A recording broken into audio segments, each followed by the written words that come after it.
Hello tout le monde, j'espère que ça va bien par chez vous. On se retrouve aujourd'hui pour une nouvelle vidéo et aujourd'hui je vais vous refaire un nail art avec une astuce que j'ai trouvée sur Pinterest. Donc aujourd'hui je vais vous montrer comment réaliser un nail art avec des stabilos. Alors quand j'ai vu cette astuce, je dois vous avouer que j'étais assez sceptique parce que je me suis dit mais comment est-ce que du stabilo va bien pouvoir tenir sur nos ongles. Voilà le tuto sur lequel je suis tombée et finalement vous allez voir que c'est plutôt pas mal. Je vous ai fait une déclinaison de 5 nail art différents parce qu'une fois que j'étais partie on pouvait plus m'arrêter. Likez cette vidéo si vous voulez que je vous refasse d'autres nail art avec des astuces que j'ai trouvées sur Pinterest.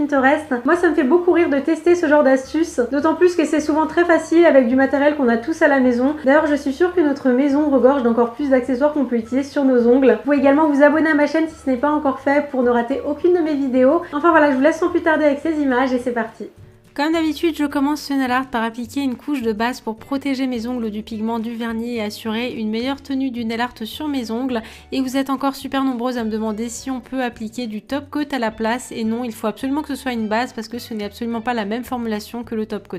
J'ai ensuite appliqué mon vernis et pour ce nail art, j'ai choisi d'appliquer la couleur la plus neutre, c'est-à-dire le blanc pour que le stabilo se voit le mieux. Donc je l'ai appliqué en 2 couches. Ensuite j'ai nettoyé mes contours avec un pinceau plat et du dissolvant et j'ai laissé sécher mon vernis une bonne quinzaine de minutes avant de passer au nail art.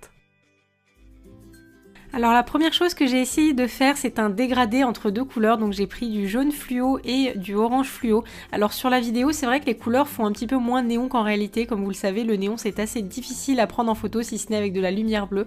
Donc directement au feutre, j'ai peint la moitié de mon ongle avec le jaune et l'autre moitié avec le orange. Et j'ai vu qu'on pouvait s'aider d'alcool pour diluer un petit peu les couleurs. Donc c'est ce que j'ai fait. J'ai pris de l'alcool toute simple que j'avais dans mon placard. J'ai pris un pinceau fin et sur chaque couleur, je suis venue diluer la couleur. Par contre, pensez à bien nettoyer la pointe du pinceau avant de passer à l'autre couleur, sinon vous allez faire un mélange des 2 couleurs et on n'aura plus de dégradé. Et j'ai bien insisté au niveau de la transition des 2 couleurs de façon à avoir le dégradé le plus fondu possible. Et donc voilà pour le premier motif que j'ai essayé avec les stabilos. Alors je trouve que le rendu est assez sympa, par contre c'est vrai que l'alcool ça a tendance à laisser des coups de pinceau, donc on va tout de suite essayer avec d'autres motifs.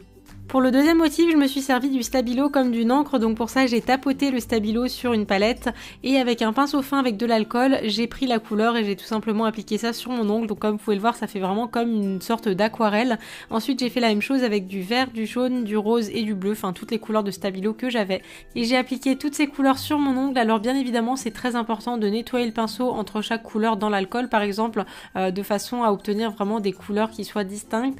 Mais voilà, je trouve que c'est assez rigolo à faire, ça ressemble un petit peu à de l'aquarelle et j'aurais jamais pensé qu'on puisse faire ça avec du stabilo. Franchement je trouve que c'est fou. Et bien évidemment si jamais une couleur ne se voit pas assez, par exemple moi mon vert a eu un petit peu de mal à marquer, j'ai tout simplement appliqué une seconde couche pour qu'elle se voit plus. Alors pour le troisième essai, j'ai fait des petites taches sur mon ongle, donc pour ça je suis venue tapoter un petit peu de couleur directement avec le feutre. Et ensuite j'ai pris la pointe d'un coton-tige pour venir estomper un petit peu la couleur et je trouve que le résultat est super sympa. Donc j'ai fait exactement la même chose avec du rose et du bleu, mais vous pouvez choisir les couleurs de votre choix. Par contre très important, il faut consacrer une pointe de coton-tige pour chaque couleur, sinon vous risquez de mélanger les couleurs entre elles. Et donc voilà, je trouve que c'est assez sympa, ça fait un petit peu penser à de la barbe à papa et je sais pas vous, mais moi jusque là c'est mon motif préféré. Pour le quatrième motif, j'ai essayé de faire un dégradé de couleur, mais cette fois-ci sans utiliser l'alcool pour ne pas avoir les traces de pinceau. Donc pour ça, j'ai appliqué la couleur en bande directement avec le stabilo et j'ai estompé avec mon coton-tige. Donc comme tout à l'heure, faites bien attention à réserver une pointe de coton-tige pour chaque couleur. Et on obtient un résultat qui me fait un peu penser à un rainbow cake. Et au niveau du rendu, je trouve que les couleurs ressortent beaucoup mieux quand on estompe avec un coton-tige plutôt qu'avec de l'alcool. Donc moi, je vous conseillerais plutôt d'utiliser cette méthode. Comme vous pouvez le voir, j'en ai mis un petit peu partout sur mes cuticules, donc j'ai essayé de nettoyer ça avec un pinceau plat et du dissolvant comme je fais d'habitude et ça a très bien marché. Et enfin pour le dernier motif, j'ai dessiné des lignes verticales avec tous les stabilos de couleurs que j'avais, donc du jaune, du orange, du rose, du vert et du bleu. Et là j'ai dessiné des lignes mais j'aurais pu dessiner complètement autre chose, là c'est vraiment libre à vous de faire ce que vous voulez. Et finalement on arrive à l'étape du top coat et pour tout vous dire j'avais un petit peu peur que ça fasse tout baver et en fait ça s'est très bien passé. Il y a juste pour le pouce, comme on n'a pas du tout estompé la couleur, je vous conseille de bien attendre que le stabilo soit sec, mais sinon vous pouvez appliquer le top coat de façon tout à fait classique.